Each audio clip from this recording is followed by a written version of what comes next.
नमस्कार। आज हम एक बहुत ही इंटरेस्टिंग टॉपिक पर बात करेंगे जो हम सबकी जिंदगी से जुड़ा हुआ है। बड़े होते लड़के और लड़कियां। अच्छा, ये सब्जेक्ट सिर्फ सीटीईटी जैसे एग्जाम्स के लिए ही इंपॉर्टेंट नहीं है, बल्कि ये हमें हमारे समाज को और सच कहूं तो खुद को भी बेहतर ढंग से समझने में हेल्प करता है। तो चलिए इसमें जरा गहराई से उतरते हैं। तो शुरुआत करते हैं एक बहुत ही फंडामेंटल सवाल से। क्या हम सिर्फ लड़का या लड़की पैदा होते हैं, मतलब प्योरली बायोलॉजी के हिसाब से, या फिर हमारा समाज हमें सिखाता है कि एक लड़का या एक लड़की कैसे बना जाता है? ये सवाल ही इस पूरे डिस्कशन की नींव है, जो हमें सेक्स यानी जैविक लिंग और जेंडर यानी सामाजिक लिंग के बीच के फर्क को समझने पर मजबूर करता है। हमारी पहचान, हमारी आइडेंटिटी का एक बहुत बड़ा हिस्सा होता है हमारा जेंडर।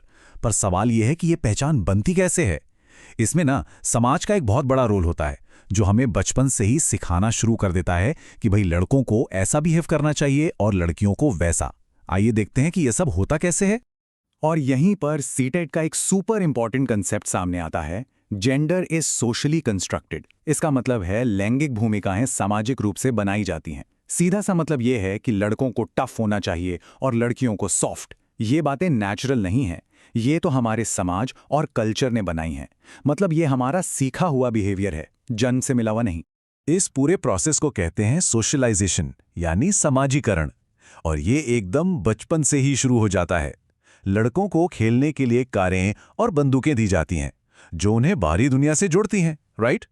वहीं दूसरी तरफ लड़कियों को गुड़िया और किचन सेट दिए जाते हैं, जो उन्हें घर संभालने और केयर गिविंग के रोल के लिए तैयार करते हैं। और यही छोटी छोटी बातें आगे जाके बड़े जेंडर रोल्स की फाउंडेशन बनती हैं। तो एक सवाल मन में आता है, क्या जेंडर के रूल्स पूरी दुनिया में एक जैसे हैं? The answer is a big no. बिल्कुल नहीं। ये नियम टाइम और कल्चर के हिसाब से बदलते रहते हैं। और यही बात इस आइडिया को और ज्यादा पक्का करती है कि ये सारे नियम समाज ने ही बनाए हैं, ये नेचुरल नहीं है। चलिए इसको एक बहुत इंटरेस्टिंग कंपैरिजन से समझते हैं। एक तरफ है 1920s के समोआ आइलैंड्स, जहां बच्चे स्कूल नहीं जाते थे और लड़के लड़कियां दोनों मिलकर छोटे भाई बहनों की देखभाल करते थे। और दूसरी तरफ है 1960s के मध्य प्रदेश, जहां लड़के लड़कियों के स्कूल अलग अलग थे। लड़कियों के स्कूल में एक बंद आंगन होता था और उनकी आज़ादी लड़कों से काफी कम थी। देखिए कितना फर्क है। इससे साफ पता चलता है कि जेंडर रोल्स यूनिवर्सल नहीं होते। ये जो लाइन है ना, ये इस पूरी बहस का परफेक्ट समरी है। हमारे रोज के तौर तरीके, हमारी डेली प्रैक्टिसेस और हम जो एक दूसरे से उम्मीदें रखते हैं, वही लड़कों और लड़कियों के बीच ये सामाजिक फर्क पैदा करती हैं और उसे और ज्यादा मजबूत बनाती हैं। अच्छा, अब आते हैं एक और बहुत ही क्रिटिकल मुद्दे पर, घर का काम। एक ऐसा काम जो हर घर की नींव है, लेकिन हमारा समाज अक्सर उसे काम का दर्जा ही नहीं देता। जरा सोचिए, क्या खाना बनाना, साफ सफाई करना, बच्चों की देखभाल करना असली काम है? हमारे समाज में अक्सर इसे काम माना ही नहीं जाता, शायद इसलिए क्योंकि इसके लिए कोई सैलरी नहीं मिलती है ना। चलिए समझते हैं कि ऐसा क्यों है। तो घर के काम को इतनी कम वैल्यू क्यों दी जाती है? इसके पीछे कुछ बड़े रीजंस हैं। पहला तो ये कि ये काम ज्यादातर महिलाएं करती हैं। दूसरा, ये अनपेड होता है। तीसरा, सोसाइटी इसे औरतों का एक नेचुरल काम मान लेती है कि ये तो उनका कर्तव्य है। और चौथा, ये काम अक्सर इनविजिबल होता है, दिखता नहीं, पर इसके बिना घर एक दिन भी नहीं चल सकता। Invisible but absolutely essential. और घर के इसी अवैतनिक काम की वजह से महिलाओं को अक्सर एक दोहरे बोझ का सामना करना पड़ता है। ये term double burden exam point of view से बहुत बहुत इंपॉर्टेंट है। आइए इसे समझते हैं। डबल बर्डन या दोहरे बोझ का मतलब बहुत सिंपल है।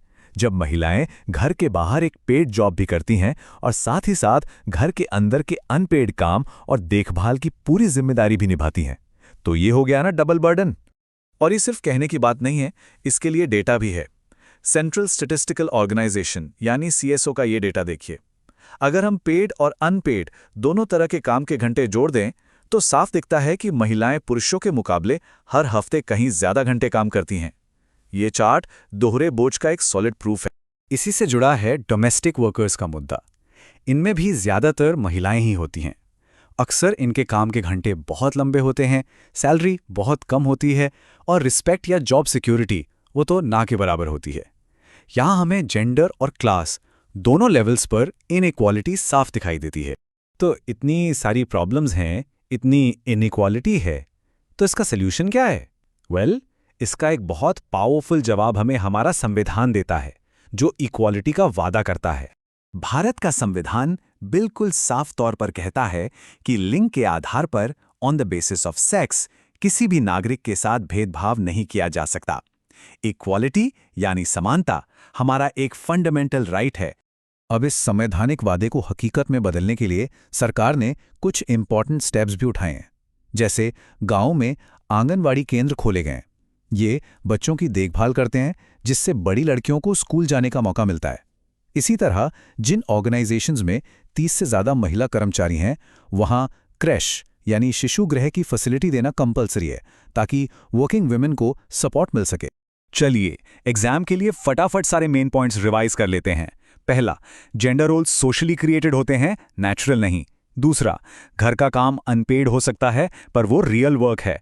तीसरा, महिलाएं अक्सर डबल बर्डन का सामना करती हैं।